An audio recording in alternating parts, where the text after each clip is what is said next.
Hello guys, welcome back to my YouTube channel. എല്ലാവരും സുഖമായിട്ടിരിക്കുന്നു. അപ്പോൾ നമ്മുടെ ഇന്നത്തെ വീഡിയോ തംബ്നെയിൽ കണ്ട പോലെ തന്നെ നിങ്ങൾ ആഫ്റ്റർ ഡെലിവറി ബ്രസ്റ്റ് മിൽക്ക് ഉണ്ടാവാൻ വേണ്ടിയിട്ട് എന്തൊക്കെ സാധനങ്ങളാണ് കഴിക്കേണ്ടത് എന്നുള്ളൊരു വീഡിയോ ആണ്.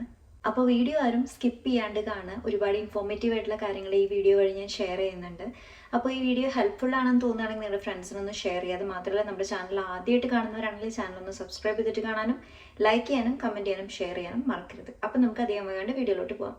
എൻ്റെ കാര്യം തന്നെയാണ് ഞാൻ ഇവിടെ എക്സാമ്പിൾ ആയിട്ട് കൊടുക്കുന്നത്. നമുക്ക് എല്ലാവർക്കും ഒരുവിധം അറിയാമായിരിക്കും, ഓട്സും ചെറുപയറും ബ്രസ്റ്റ് മിൽക്ക് ഉണ്ടാവാൻ ഏറ്റവും ബെസ്റ്റ് ഓപ്ഷനാണ്.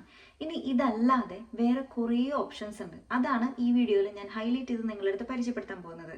ഒന്നാമത്തേത് പരിചയപ്പെട്ടാലോ? ഉലുവ. അതായത് രാത്രി ഉലുവ വെള്ളത്തിലിട്ട് പിറ്റേ ദിവസം ആ വെള്ളം നമ്മൾ കുടിക്കുന്നത് ഏറ്റവും ബെസ്റ്റാണ്.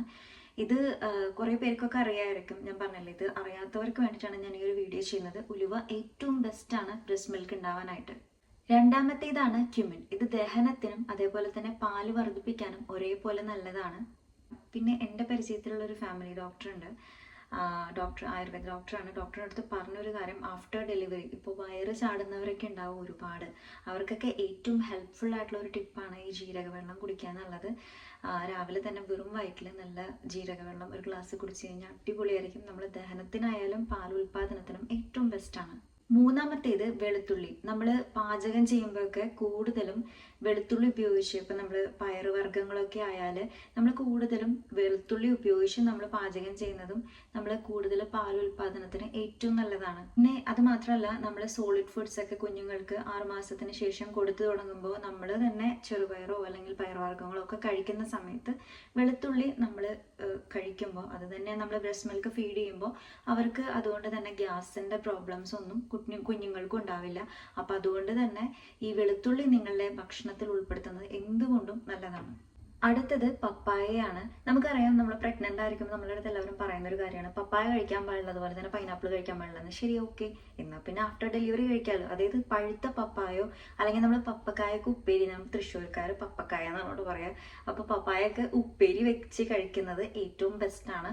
ഇതെല്ലാം പാലുൽപാദനത്തിന് നല്ല ഏറ്റവും എഫക്റ്റീവ് ആയിട്ടുള്ള സംഭവങ്ങളാണ്. പിന്നെയുള്ളത് ശതാവരി. ആയുർവേദത്തിൽ ഒരുപാട് പോപ്പുലർ ആയിട്ടുള്ള ഒന്നാണ്. നമ്മുടെ ബ്രസ്റ്റ് മിൽക്കൊക്കെ ഉൽപാദനത്തിന് ഏറ്റവും ബെസ്റ്റാണ്.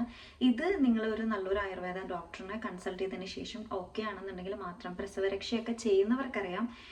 എൻ്റെ നാട്ടിൽ നിന്ന് ഞാൻ പറഞ്ഞ പോലെ തന്നെ നാട്ടിൽ മമ്മി മരുന്നുകളൊക്കെ മേടിച്ച് കൊണ്ടുവന്നിട്ടുണ്ടായിരുന്നു. ഞങ്ങളൊരു ഫാമിലി ഡോക്ടർ ഉണ്ടായിരുന്നു, ഡോക്ടർ ശ്രീജ പിള്ളൈ. ഡോക്ടറാണ് ഞങ്ങൾക്ക് മരുന്നുകളെല്ലാം സജസ്റ്റ് ചെയ്തത്. അപ്പോൾ ഓരോരുത്തർക്കും ഡിപ്പെൻസ് അപ്പോൾ ഓരോരുടെ ബോഡി ടൈപ്പ് അനുസരിച്ചിട്ടായിരിക്കും. അപ്പോൾ എനിക്കതുണ്ടായിരുന്നു.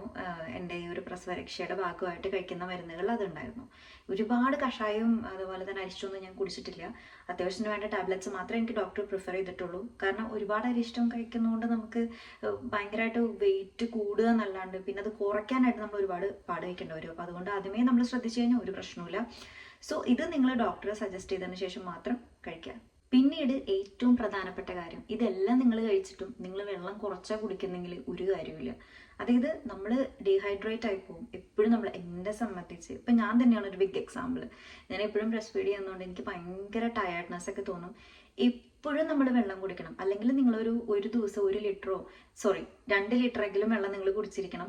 അപ്പം നിങ്ങൾ നിങ്ങൾക്ക് വേണ്ടി, എനിക്ക് വേണ്ടിയിട്ട് ഇപ്പോൾ ഒരു ബോട്ടിലുണ്ട് 2 ലിറ്ററിൻ്റെ. അത് മസ്റ്റായിട്ട് ഞാൻ ഒരു ദിവസം കുടിച്ച് തീർക്കുമെന്ന് ഞാൻ തന്നെ എന്താ പറയുക, മനസ്സിൽ ഉറപ്പിക്കും. അല്ലെങ്കിൽ എന്താ വെച്ച് കഴിഞ്ഞാൽ നമ്മൾ പെട്ടെന്ന് ഡീഹൈഡ്രേറ്റ് ആയി പോകും, നമുക്ക് ഒരുപാട് അസുഖങ്ങൾ വേറെ വരും. അതുകൊണ്ട് തന്നെ നിങ്ങൾ ബ്രസ്റ്റ് ഫീഡിങ് ചെയ്യുന്ന ആൾക്കാരാണെങ്കിൽ ഡെഫിനറ്റായിട്ട് നിങ്ങൾ നല്ലപോലെ വെള്ളം കുടിക്കേണ്ടതാണ്. പാൽ ഉൽപാദനത്തിനും ഇത് വളരെയധികം ഫലപ്രദമാണ്. അപ്പം ഞാൻ ചെയ്യാറുള്ള കാര്യങ്ങളാണ് നിങ്ങളായിട്ടും ഷെയർ ചെയ്തത്. കാരണം എന്താണെന്ന് വെച്ച് കഴിഞ്ഞാൽ, എനിക്ക് എൻ്റെ ഒരുപാട് ഫ്രണ്ട്സ് എൻ്റെ അടുത്ത് ചോദിക്കാറുള്ള ഒരു കാര്യമാണ് ഈ ബ്രസ്റ്റ് മിൽക്ക് ഉണ്ടാവാനായിട്ട് നമ്മൾക്ക് ഈ ഓട്സും അതുപോലെ തന്നെ ചെറുപയറും അല്ലാണ്ട് എന്തൊക്കെ ചെയ്യാം എന്നുള്ളൊരു കാര്യം. ഇനി ഞാനൊരു കാര്യം പറയാം, ഈ ഓട്സും ചെറുപയറും അടിപൊളിയാണ്. പിന്നെ ഞാനൊരു ടിപ്പ് പറഞ്ഞു തരട്ടെ. നമ്മൾ ഡെലിവറിക്ക് മുമ്പ് തന്നെ ഒരു 7-ാം മാസം തൊട്ടേ നമ്മൾ സ്റ്റാർട്ട് ചെയ്യുന്നതായിരിക്കും നല്ലത്. അതായത് നമ്മൾ പ്രസവിക്കുന്നതിന് മുമ്പ് തന്നെ നമ്മൾ ഇത്തരത്തിലുള്ള ഭക്ഷണങ്ങൾ അകത്താക്കി കഴിഞ്ഞാൽ അത് നമുക്ക് ബ്രസ്റ്റ് മിൽക്ക് ഉണ്ടാക്കാനും നല്ലതായിരിക്കും. നമ്മൾ ഗർഭകാലത്ത് കഴിക്കുന്ന ഭക്ഷണങ്ങളും ഡിപ്പെൻഡ് ചെയ്തിരിക്കും ബാക്കിയെല്ലാം, കുഞ്ഞിൻ്റെ കാര്യമായാലും എല്ലാം. അപ്പോൾ ആ ഒരു കാലയളവ് തൊട്ടേ നിങ്ങൾ ശ്രദ്ധിക്കേണ്ടതായിട്ടുണ്ട്. ഞാൻ പ്രഗ്നൻ്റ് ആയിരിക്കുമ്പോൾ ഡെയിലി കഴിച്ചിരുന്നൊരു സാധനമാണ്, പ്രസവം വരെയും കഴിച്ചിട്ടുണ്ട്, ചീര. ചീര ഉപ്പേരി എന്താ പറയുക, ഒരുപാട് കഴിച്ചിട്ടുണ്ട്. ചീരപ്പരിപ്പ് തോരൻ, അങ്ങനെ ചീര മുട്ടത്തോരനൊക്കെ ആയിട്ട് എല്ലാ വർഗ്ഗങ്ങളും നല്ലപോലെ ഉൾപ്പെടുത്തുക. അതുപോലെ തന്നെ ഈ ചെറുപയർ അടിപൊളിയാണ് കേട്ടോ. പിന്നെ ഓട്സ്, ഇതല്ലാതെ ഈ ഓട്സും ചെറുപയറും അല്ലാത്ത കാര്യങ്ങളാണ് ഞാൻ നിങ്ങളായിട്ട് ഷെയർ ചെയ്തത്.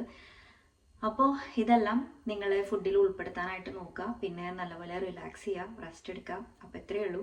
ഇത് ഹെൽപ്ഫുൾ ആണെന്ന് തോന്നുകയാണെങ്കിൽ നിങ്ങളുടെ ഫ്രണ്ട്സിനും ഒന്ന് ഷെയർ ചെയ്യാം. അപ്പോൾ ഇത്രയേ ഉള്ളൂ നമ്മുടെ ഇന്നത്തെ വീഡിയോ. അടുത്തൊരു ഹെൽപ്ഫുൾ ആയിട്ടുള്ള വീഡിയോ ആയിട്ട് ഞാൻ വീണ്ടും വരാം. അതുവരേക്കും tata bye bye, see U.